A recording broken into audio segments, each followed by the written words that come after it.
In Romans chapter 3, towards the end of the chapter, there are two major exegetical issues, two major interpretive issues that I call the Cruxes of Romans 3. They are cruxes, that is to say, they are problems that are meant to be solved, that there are different takes on these problems, and they have theological import, especially with respect to soteriology, the study of salvation. And so, what we're going to do is look at these two different cruxes, one in Romans chapter 3, verse 22, and the other in Romans chapter 3, verse 25, and sort of lay out, generally speaking, the various positions on these two cruxes, and you will then go and see what your commentators make of these two different issues. So let's go ahead and jump right in. I'm going to put the Greek up here for both of these, and I recognize that not all of us in this class have taken Greek or understand Greek,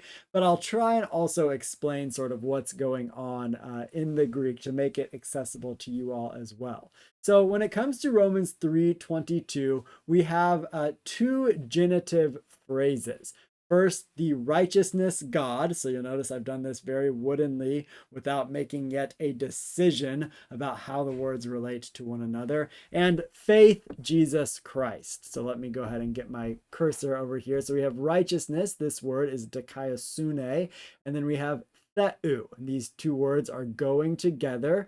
Theou is the word for God and is modifying, going with, describing in some way righteousness. And the same thing over here. We have a prepositional phrase. Dia is a preposition, which generally means, in our case here, through. And then the word pisteos, which is from pistis, which means faith. And then we have Iesu Christou, Jesus Christ. And again, these two genitive words are modifying this word, which in this case is also in the genitive.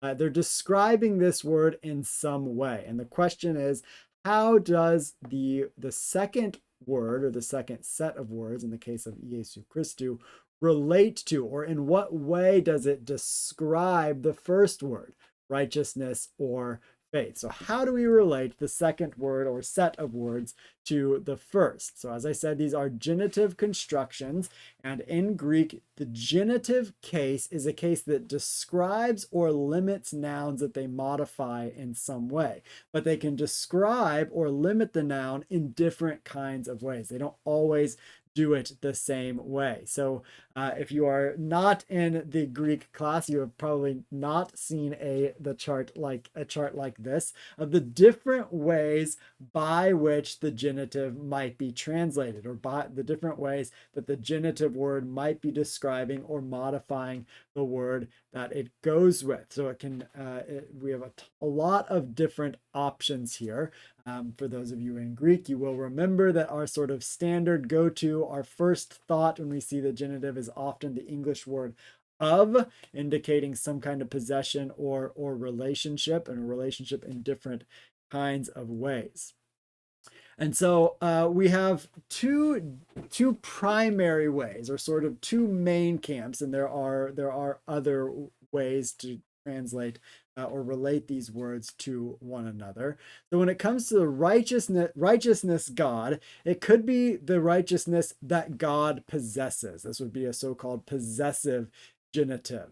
God's righteousness, and sort of putting the apostrophe S is a clear signal that the second word is possessing the first word. Righteousness is a quality of God, a quality that belongs to God. Or another option, the second option, would be that God is the source of the righteousness. A genitive of source would be righteousness that comes from God. Therefore, it is a quality of God. But in Romans 3:22, if we take this as a genitive of source, it is actually the righteousness that humans are given that is coming from God, a sort of shared righteousness between God and humans, or a righteousness that is imparted or given in some way to humans. When it comes to faith, Jesus Christ, this is a classic case of the subjective objective genitive debate. And when we have something that is a subject of the sentence, in whatever language it is, the subject is generally doing the action of the verb.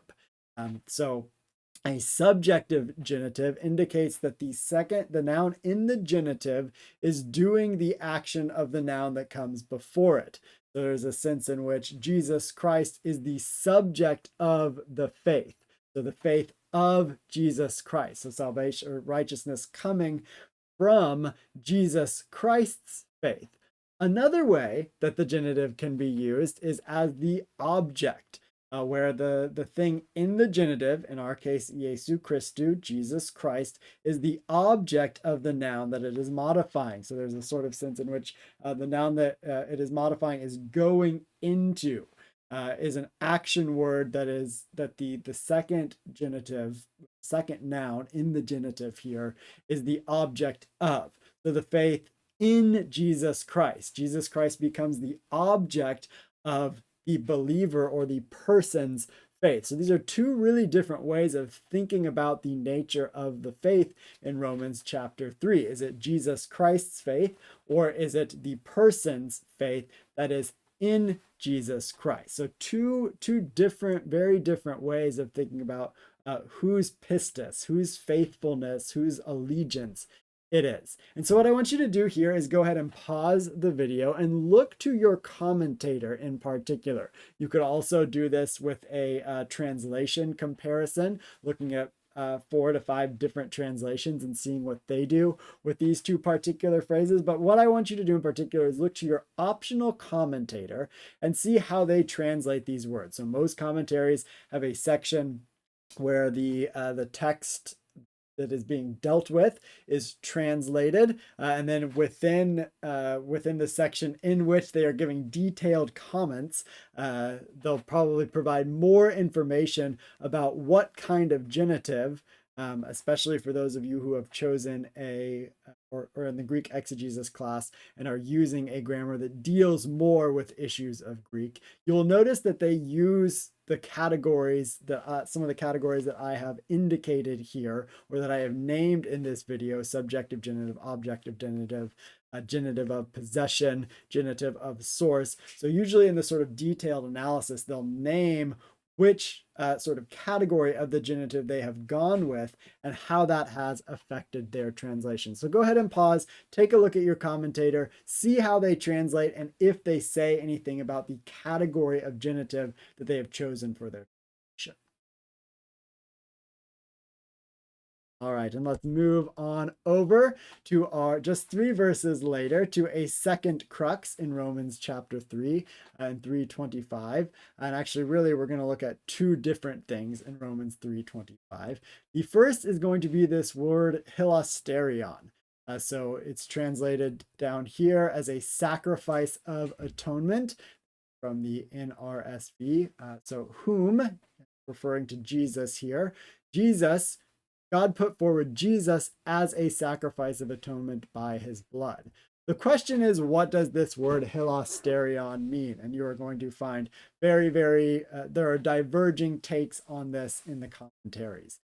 So on the one hand, and then the other bit here, the other crux in this particular verse is this phrase "tein paresen," which gets translated in the NRSV as a verb passed over, when in fact it is actually a noun, sort of through the passing over. Tein paresen is a noun, not actually a verb, but in English, sort of we make it into a verb, or at least the NRSV makes it into a verb. So moving back to hilasterion, the sort of classical reformed translation of hilasterion is thinking of Jesus as the propitiation. If you were to do a word study on hilasterion, you would see this as one of the options. You would also see sacrifice and place of sacrifice as options. And so these are all related to one another, but have very different shades of meaning. When it gets translated propitiation, hilasterion is really taken as the action or the result of the sacrifice that has already that has taken place. So in a way, moving down this list from propitiation to sacrifice to place of sacrifice, it is moving from most specific to less specific. Especially theologically, sort of propitiation is implying some result already, or implying that Paul already has in mind that God is putting Jesus forward as a propitiation, which is the result of the sacrifice. Or the next option down is that if it is just sacrifice, Paul does not necessarily have the result in mind yet here when he uses this word. And then place of sacrifice is to suggest that the hilasterion is not actually the sacrifice itself. So again, propitiation itself. The second one, that Jesus is a sacrifice, it's sort of this idea more of expiation in theological terms. That is the proof of the past, God's passing over of sin. And the last one is really where propitiation happens, the sort of locale of propitiation. Other options besides passed over for this tain parasin, you'll see things like remitted, unpunished, or passed over. With these all sort of have different shades of meaning to them, whether God is sort of is ignoring the sins for the present time being, leaving them be to be dealt with later on, or with remitted, that something has actually already happened in in God's putting forward Jesus. So the first idea is a remission or a pardon of the individual sin, sort of letting them go. The second option is that they are unpunished but not necessarily pardoned. And the third one is this idea that there is outside of Judaism and the temple, especially if we are thinking about Paul as a second temple Jew, that there isn't really a system for forgiveness of sins outside of Judaism and outside of the temple. So outside of those systems, God has passed over Gentile sins and left them to be sort of dealt with in a different way later on. So I'm not asking you to do a lecture pause for this second one, but I'm going to close out suggesting that you might go ahead and look while you already have your commentary opened to Romans chapter 3, and particularly the latter half of it, to see what your optional commentator does, particularly with hilasterion.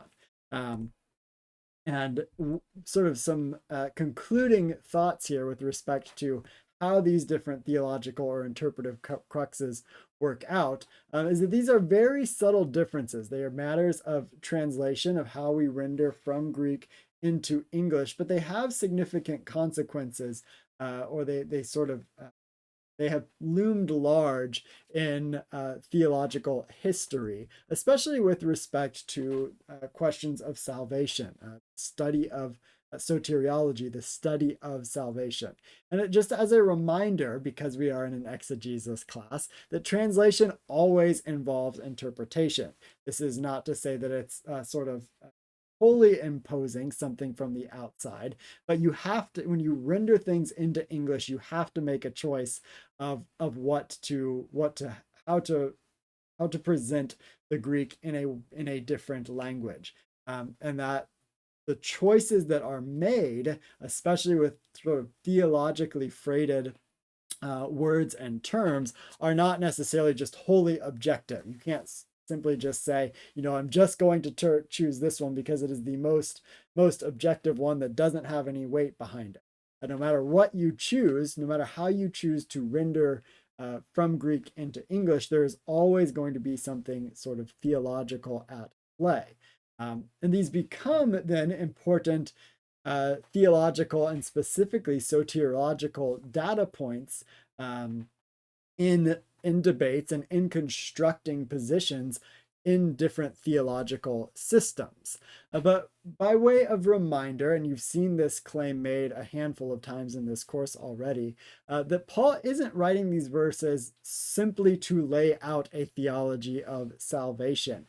That may be part of what he is doing, and that may be an important aspect of Romans, especially depending on what one thinks of the purpose of Romans. But that's not the only thing Paul is doing, and perhaps it's not even the primary thing Paul is doing. If we take some of the commentators who are going to say Paul is actually much more concerned with what's happening on the ground, is addressing a specific situation in Romans. Paul is not acting as a systematic theologian here, laying out his theology of salvation, his eschatology, and all these different things.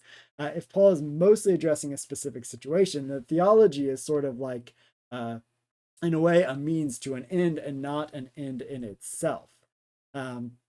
And these aren't the only data points for doing theological sort of investigations of salvation. That there are, of course, other data points for soteriology, both with respect to Scripture and with respect to other theological sources. So when we look at these particular verses, our whole system of salvation doesn't necessarily hinge on or depend on how you translate 1, 2, or 3 words in Romans chapter 3.